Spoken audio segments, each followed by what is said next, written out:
Hi everybody, it's Sandy again from Arson Rescue Ranch, and today I want to talk to you a little bit about proper care for bettas.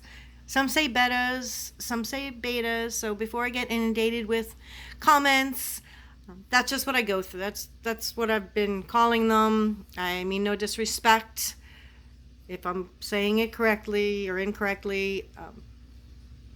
Bettas, potato, potato.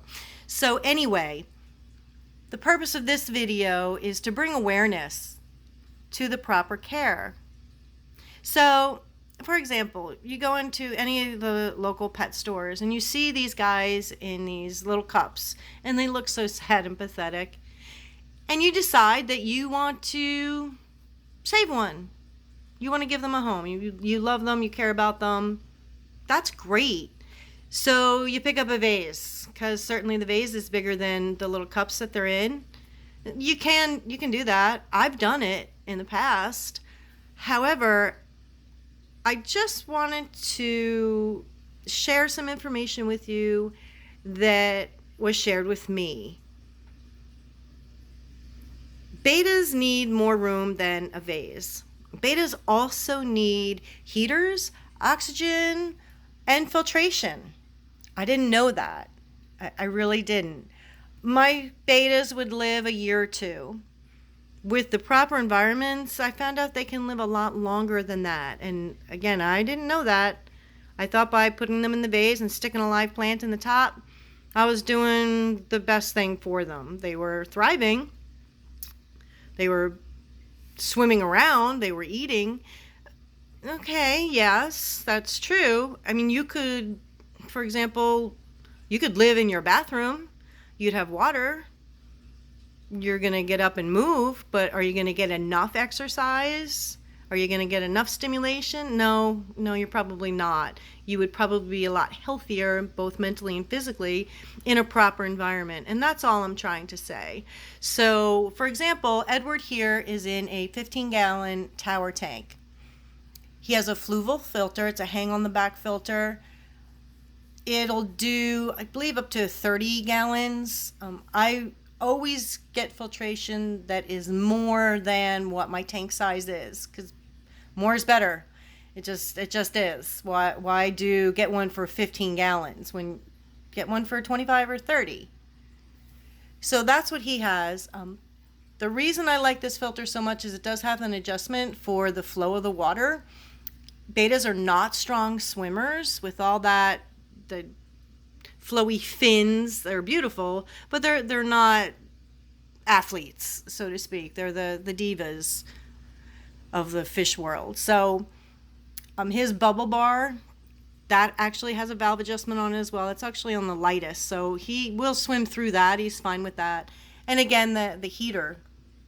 So I keep his temperature at about 82 degrees. I have heard some people going higher, but this is a smaller tank, so he seems to be okay with that. There was an instance with a different heater that I had in here, and I was watching him, and he was not really being himself. He wasn't engaging with me like he usually does. He wasn't coming up to the side of the tank. He wasn't eating, and his coloring had lightened, so I was getting concerned. So I put my hand in the tank and the water was cold. So fortunately, I do have a lot of inventory in the back. I have extra tanks, extra filters, and I did have a extra heater, fortunately. So I put that in, which is that one there, and within a few hours, his color came back, his activity picked up. So yes, heaters are very important with bettas. So Moses here, he is actually in a 10-gallon tank. Now he doesn't have the bubble bar. I had one in here and he did not like it. He was not happy about it. He was flaring at it. So I just decided to take it out. He's in a little bit of a smaller tank, so it was fine. And this is more of a longer tank as opposed to the tower tank. He really doesn't have a lot of space to get away from it.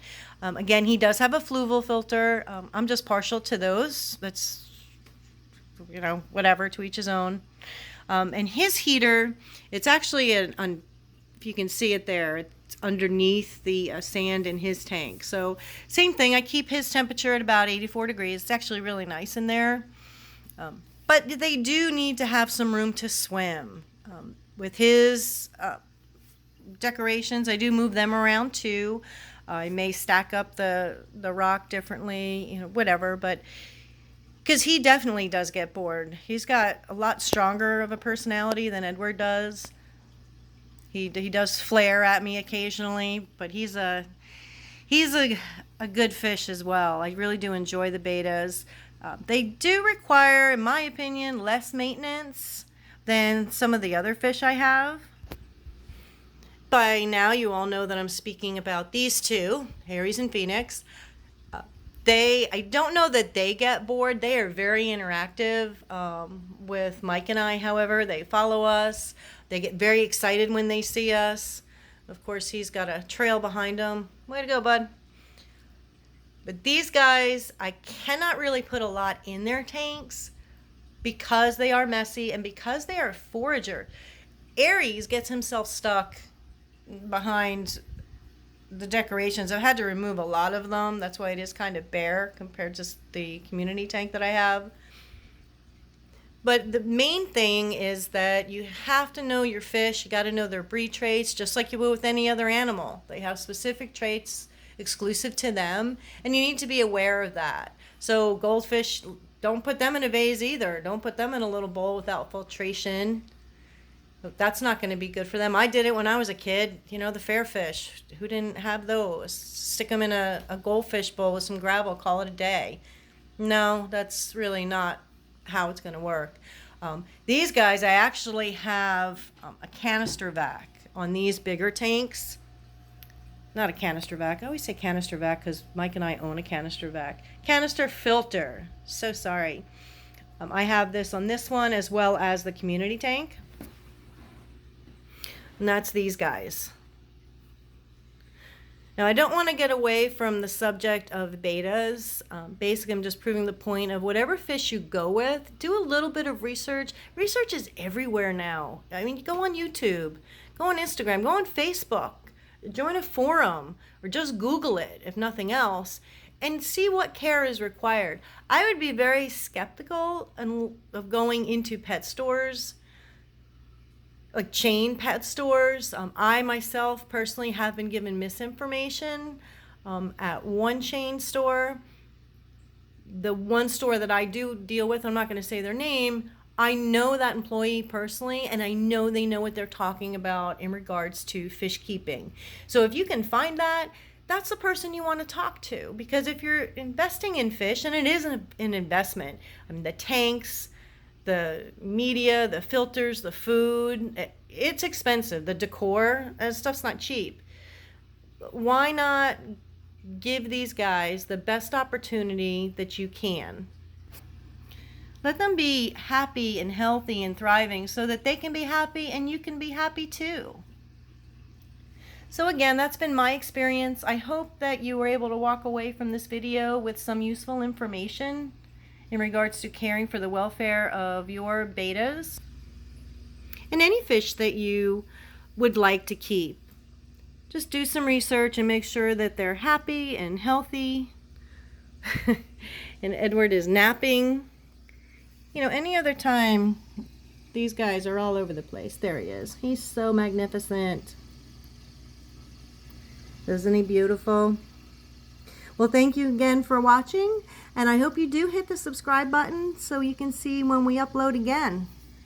Hope you have a great day, everyone. Bye for now.